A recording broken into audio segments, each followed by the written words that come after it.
Season 9 of Night School is presented by the AQHA. Watch and wager on this Sunday's AQHA Challenge races at Will Rogers Downs. Keeneland Select. New players can earn a $150 sign-up bonus. Woodbine. Live racing all weekend long at Woodbine and Woodbine Mohawk Park. Remington Park. Live racing Thursday through Sunday. Oklahoma Derby Day. Sunday, September 29th. And ExpressBet. Fund your account for free and get free past performances at expressbet.com.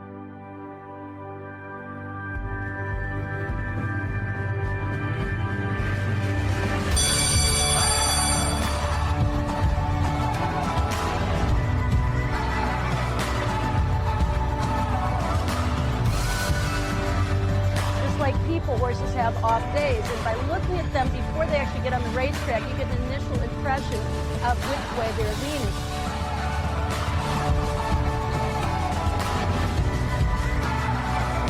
This is going to sound crazy, but for me, it's intellectual stimulation.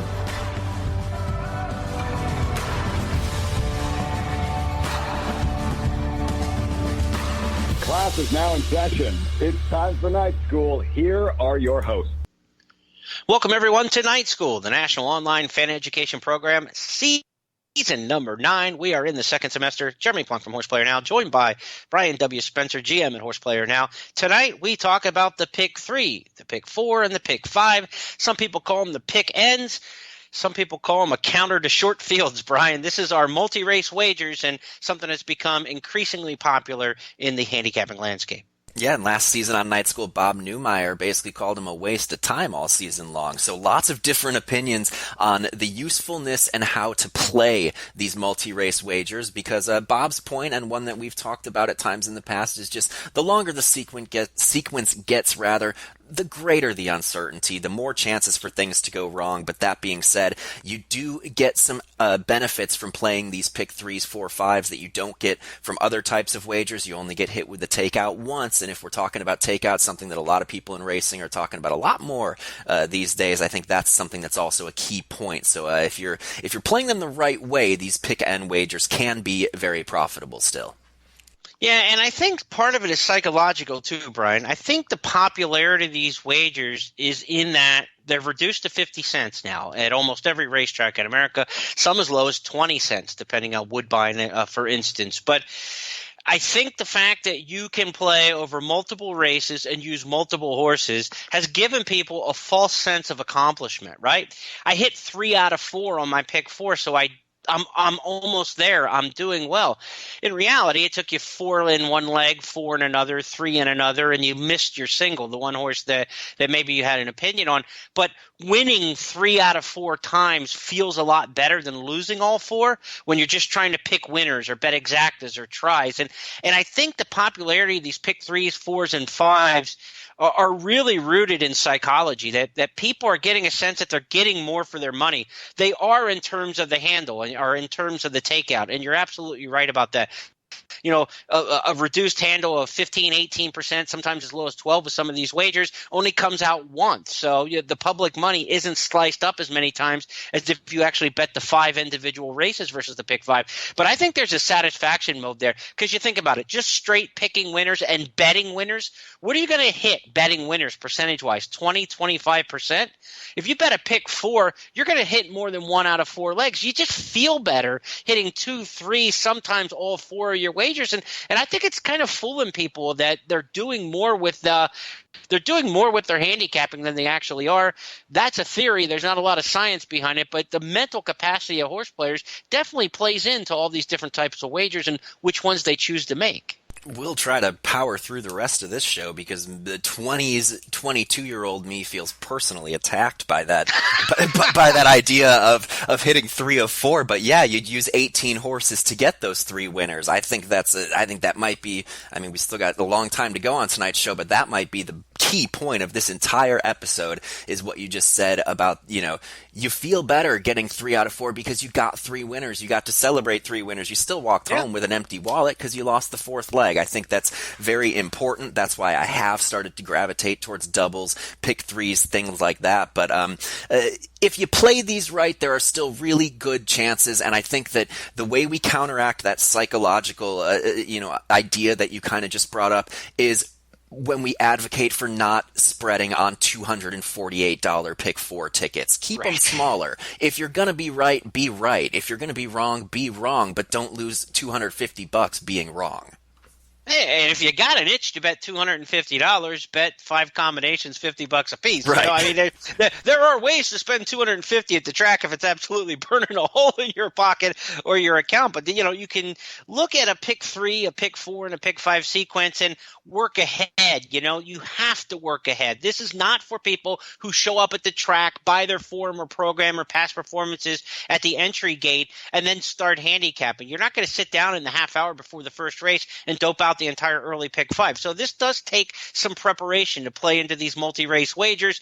It's good for the folks who handicap in the morning before they get out to the track, or afternoon for evening racing, or even the day before. You kind of have to know where your plays are on the card and where those potential singles are, because singles are so important to any multi-race bettor because they're just a multiple of one. And when you figure out how much your ticket is going to cost, you multiply the number of horses in each leg, and that tells you how many combinations you have. If you have 3 in the first leg, 3 in the second, and 1 in the third, it's 3 times 3 times 1. That's 9 combinations. So basically, every time you can have a single, you save yourself all of your budget, you know? I mean, and so every time you add one horse to a race where you single, you double the cost. That $9 ticket now becomes $18. Did you love that one horse enough to double the cost of the ticket? This is why singles are so very important. And if you look ahead to a pick 3, pick 4, or pick 5, where are your singles on the card? That's what you have to do as an advanced handicapper. Where are my singles? Then look at the bet types around them, because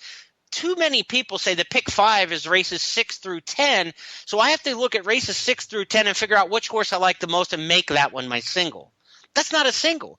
The single is the horse that you absolutely love on the card no matter what race they fall in. If it doesn't fall in the particular sequence that you're looking for, maybe you evolve to the pick 4 where it does fit in, or to a pick 3 where that horse is obviously part of a pick 3 sequence. Too many people are trying to put square pegs in round holes. It starts with an opinion. I don't care if you're playing a pick 2 or a pick 6. You have to have opinions on horses.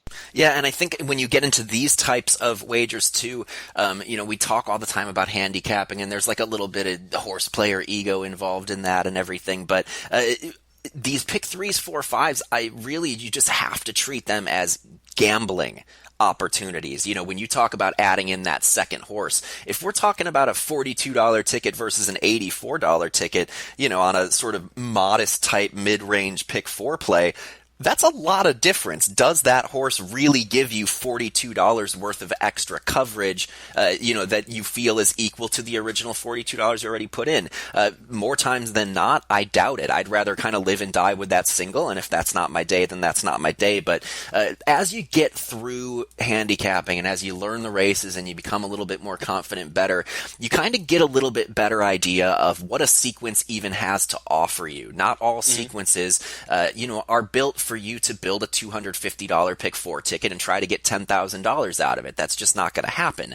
I will always look at a sequence, try to figure out what I think the reasonable range is that I can get back from it, and then that will sort of guide me on what kind of ticket I want to play. If I see a relatively chalky looking sequence where I like 2 or 3 favorites in the pick 5, if the pick 5 pays $10,000, I'm not hitting it, so I shouldn't be spreading my ticket or structuring my ticket around that type of outcome. So handicap the races, figure out what you think the races have to offer you, what you can get out of them, and that should determine what kind of ticket you're playing in any sequence to attack it.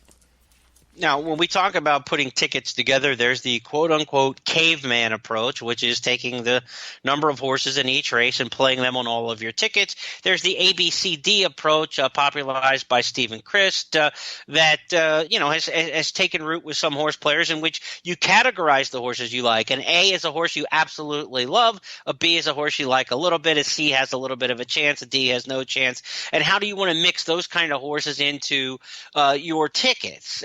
For me, the ABCD approach basically makes you handicap twice. I've got to handicap the category correct, because if I place a horse in the wrong category, then I'm not going to use them on my tickets in the same weight that I should have. So not only do I have to think, can this horse possibly win this race, but what is my percentage of what this horse can win this race, and what category does he go into? To me, that opens up way too many pitfalls. Now, you can say you are absolutely wasting money by playing quote-unquote caveman tickets, playing the horses you think that can win in each and every leg.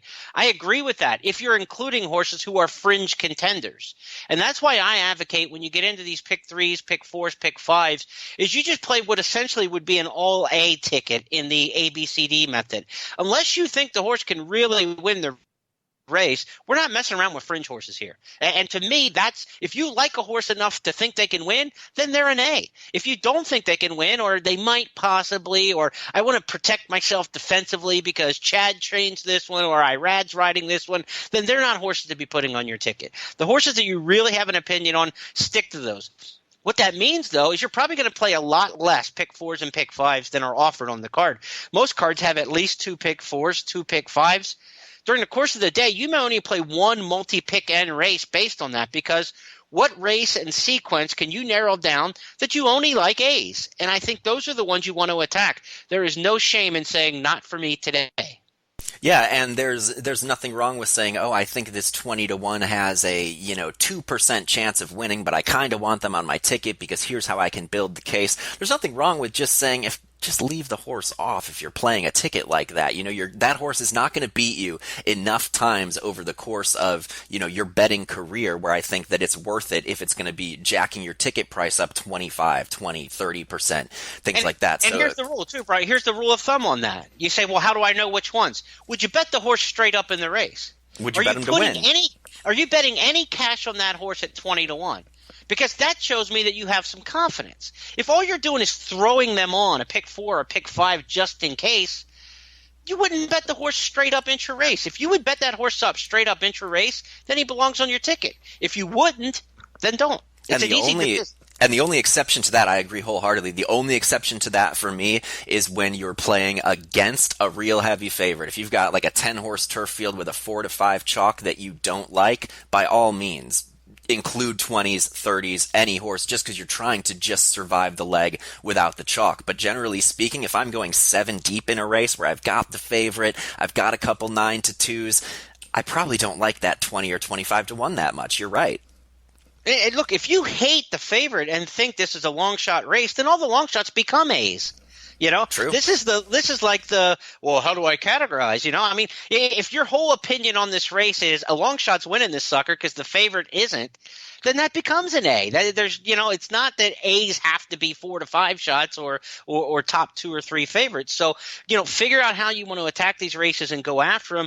Keep a couple things in mind as you stretch out into a pick 3, a pick 4, pick 5. The number of combinations that you can afford to spend and what you can reasonably get back. Like Brian said, you have to have some estimation of what something's going to pay. In the pick 3s, I want to limit myself to like 6 or 9 combinations. I don't want to be playing pick 3s that are, 8 by 1 by 5 and have 40 combinations in a pick 3. I want to keep my pick 3s down. I want to go about 40 combinations in a pick 4. So that's kind of 1 by 2 by 4 by 5, something along those lines, about 40 combinations in a pick 4. When you get to the pick 5, I think it's open season. If you think it can be a big number, play a lot of combinations. Pick 5s will return really, really strongly compared to the pick 4s anymore, especially with the 50-cent increment. The pick 4s just don't pay as much as they once did. The pick 5 is the place where if you're going to spend an increase that budget and play a $72, an $80, $100 ticket, that comes in the pick 5. Pick 4 and below, I don't really think you want to get above about 40 combinations. Yeah, I think that's key. And another thing that we've always talked about on these shows as well is, especially if you don't like the favorite in the first or last leg, that can be a really huge thing, Jeremy. That's something that I know that you have focused on a lot. Maybe we can touch on that before we close out this episode too. Yeah, the favorite in the first leg and the favorite in the last leg are going to be on more tickets than they ought to be. Everybody can see the favorite in the first leg. They don't want to get beat by them. They include them.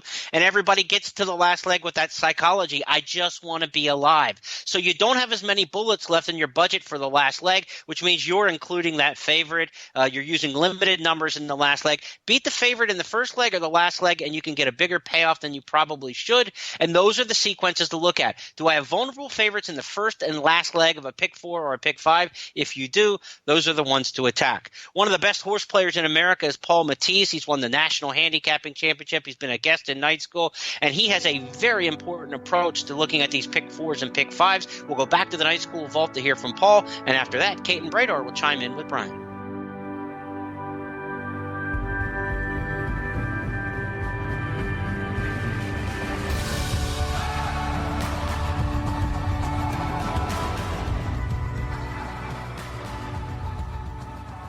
Pick, bet, and cheer on live racing from Woodbine and Mohawk Park.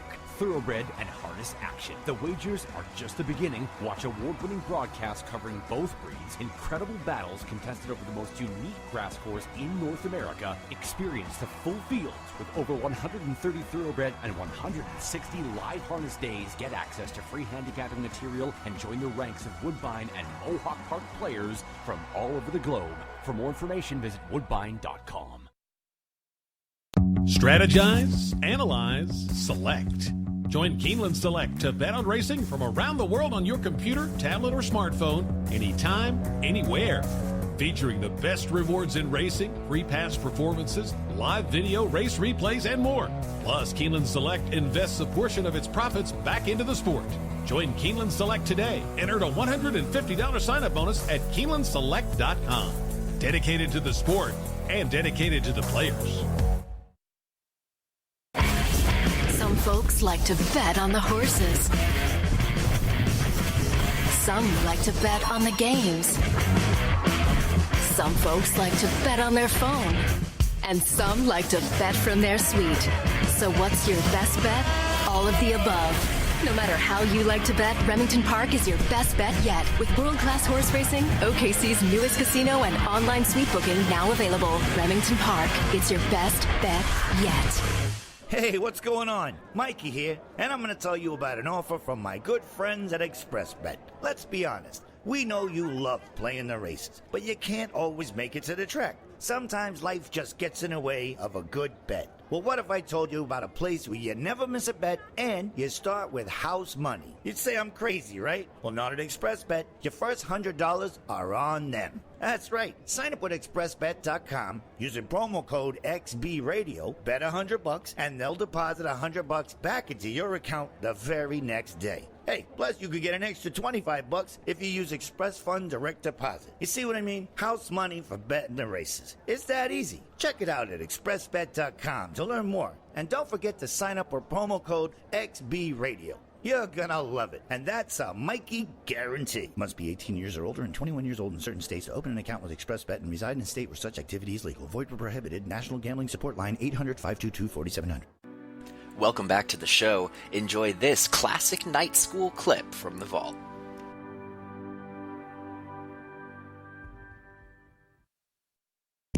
No, I think it's back to one of my original rules. Bet a little to win a lot. Now that doesn't mean you're just playing long shots. I have a friend who has gotten to be.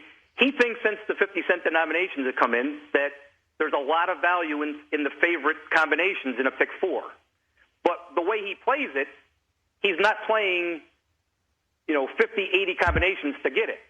He's playing, $40 pick 4s, and the days that he's right, he's not doing it every day, but the days that he thinks it's going to be favorites, he's not shying away from playing it. So it's all to your opinion. You still want to follow your opinion of what you believe, but you don't want to stray from, even though he's playing the shorter combinations, he's still winning a lot, and he's not betting a lot to win. It's still that concept where, that's not usually my strategy, but I'll throw back those numbers, and I think everybody should if you think on most tickets, on most opinions, because most pick 4s and most pick 5s are hard, and it's a rarity that you are going to have those situations, but he's kind of singling in on those days where he thinks it's it's opinion, and that very well may be a winning play as well. So it's not just about having long shots. There's value anywhere. It's like I said earlier. You can find value in 6 to 5s. I mean, you can find value in different odds. That's a mistake that another mistake that maybe a learning player makes is that, the definition of value doesn't necessarily mean just longer prices. Back now with Caton Bredar to talk pick 3s, 4s, 5s, pick ends, as we call them again, to close out this episode of Night School. And Caton, we've talked all sorts of multi-race wagers so far on Season 9, and pick 3s, 4s, and 5s, that's where you get those chances to get some hidden horses. You can't see the probables. You can't see everything buried deeper in the sequence. Sometimes that's to our advantage. Sometimes it's not, and I think we've seen these multi-race wagers become sort of the go-to plays. What's your view on the wagering landscape, where these pick 3, 4, 5 type wagers fit in, and what you're most likely to play and strategies you might use to really key in on these types of multi-race wagers, Caton? Well, it's funny, Brian, because they've changed. I think things have changed over the years. For a while, the pick 6 was what you tried, and it wasn't a jackpot pick 6 or where you had to be the only ticket holder, but more, if you got 6 right, you collected. And those were the big jackpot wagers. And then everything else was kind of, people played along with any other exotic option. And then there were guarantees instituted on a lot of pick 4s. And that became kind of the wager of choice in that respect. A lot of popularity for the guaranteed pick 4s. And I think that what was lost for a while, and now you see racetracks starting to advertise and market and offer guarantees on the pick 5s as well, was the pick 5. I felt like it was sort of lost in the shuffle for a while. It's now more on the forefront. But one of the wonderful things about it is that it frequently offers the lowest takeout amongst all those multi-race wagers. And especially if you do have a guarantee instituted, it's a great bet to play. But even if it doesn't have a guarantee, I've found, for instance, early in the card, particularly at Gulfstream and a lot of the tracks I work, you'll have a pick 5 that starts with the first 5 races. And though the pools won't be as big, the opportunity is much greater than in the pick 4 or in any other combinations, I think, to be able to perhaps win a bigger amount or be better rewarded than would otherwise be the case. Because the pool is a little bit smaller, a lot of times the smaller fields are positioned toward the front of the card. So you do have a lot more chance for short price favorites to come in. But conversely, if you look and compare the pick 4 to the pick 5 in the early races, you'll find that the pick 5 consistently pays a lot more than the pick 4, even if it's fairly formful. And it does make sense that you're more likely to get, I think people are gravitating toward the pick 4 as this sure thing, short prices, they play them, they get pounded and you make nothing. Whereas if you can get one decent priced horse into the pick 5 sequence, and it could be a third price in the wagering. It doesn't have to be, number one, 20 to 1 shot, say. You're going to get a very nice payoff in the pick 5. So as much as I like the pick 5s both early and late, whenever they are, but I particularly like to play them as a way of being able to wager on the early parts of the card where there may be quite a few favorites that I think are really tough, and then open things up in the races, play and spread in the races that are a little bit more wide open. You don't have to invest as much money and you still have opportunity for a really good payoff. You also, in a pick 5 as opposed to a pick 6, do not necessarily have to have a single, although if you feel like there is a single, even better, because then it can get you more coverage in the races that you feel are more wide open. So it's just a much more affordable bet to play as compared to the pick 6 to be able to maximize your coverage.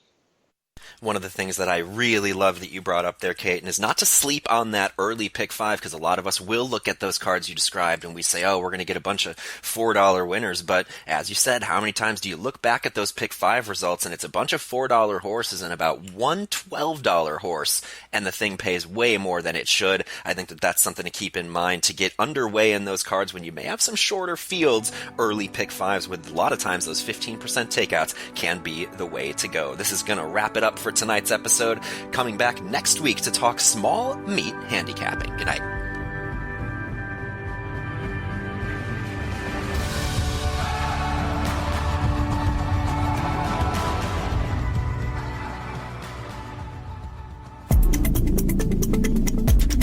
Next on FAQ 60, form cycles. Form cycle is a fancy term for a pattern. If Tuesday is your second day of the work week, then think of a form cycle the same way. A horse making the second start of his form cycle is running for the second time since taking a break. Horses who have not raced in a month or more are said to be coming off of layoffs in their form cycle. And it's important to know that quarter horses are less affected by layoffs than thoroughbreds. Horses who have raced many times without a break could be nearing the end of their form cycle and thus tailing off in performance. Older horses frequently hit their best stride a race or two into their form cycle, while younger horses often can fire right away after a layoff. Look at a horse's past performances and dates of their previous races to determine which form cycle has been a horse in the past. This FAQ 60 is brought to you by AQHA Racing and Horse Player Now. Enjoyed tonight's episode? Check out hundreds of past archives